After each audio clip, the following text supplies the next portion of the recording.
Charleston is flooded with all things art and culture these days, thanks to two prominent festivals, Spoleto USA and Piccolo Spoleto, that features top local talent.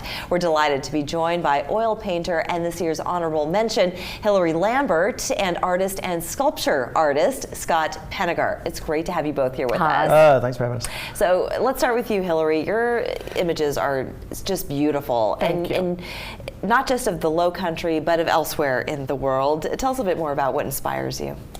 Well, I run pretty much the gamut because I travel a lot, and I started off as a graphic designer, so I don't just do one subject matter. I do figurative and landscape and still life, and I go and stay in Paris, and I do Paris scenes, and I like still life, so I can take something and do a still life, and I paint plein air, so I do a lot of the marsh scenes and the bird scenes. And yeah, gorgeous pieces. Thank you. It really kind of sets you at ease when you gaze at them. And of course, sunflowers from Italy. And for you, Scott, tell us a little bit more about your art, because not only do you do paintings, which are featured during Piccolo Spoleto, but you do incredible sculptures. Appreciate it. I like them both. I like to keep things fresh, so I'm always challenging myself with new materials and new subject matter. And so I do painting, which is two-dimensional, but even then I'll bounce from oil to acrylics and back and forth and more abstracts, and sometimes a little more realistic. Mm-hmm. With my sculpture, I'm more of a marine sculptor, or a wildlife artist, I guess.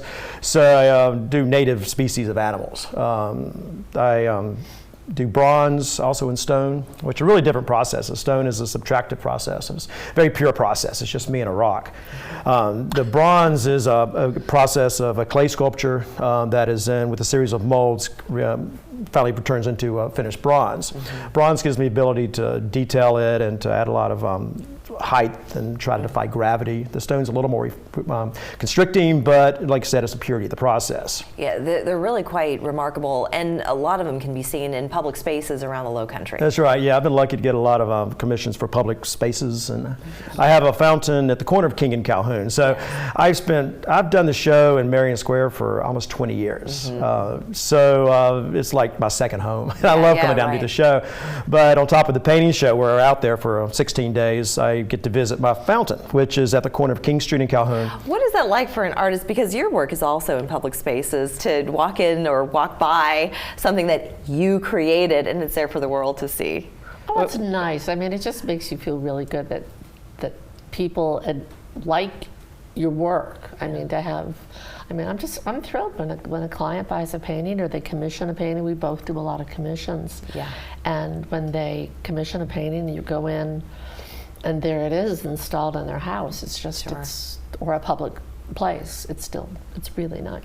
For you, Hilarie, tell us a little bit more about what it's like to actually be featured at Piccolo Spoleto and to have that face-to-face contact. That's the really nice part, because we get to be down there we're all very, I wouldn't say introvert as much, but we all spend a lot of time in our studios. Mm-hmm. So to be out with people and talking to clients and showing the work, we work for months and months and months on paintings. So to be down there and down there, it's there's watercolor, there's oil, mm-hmm. there's acrylic, there's photography.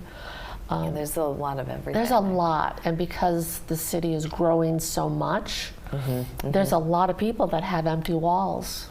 That's true. A lot of empty walls that you need to fill with beautiful art. For anybody who's not been out there yet, it's at Marion Square, right next to Hotel Bennett, off of King, between King and Meeting Streets. But the Piccolo Spoleto, in case you didn't realize, is America's longest-running outdoor fine art festival, which I did not know until now.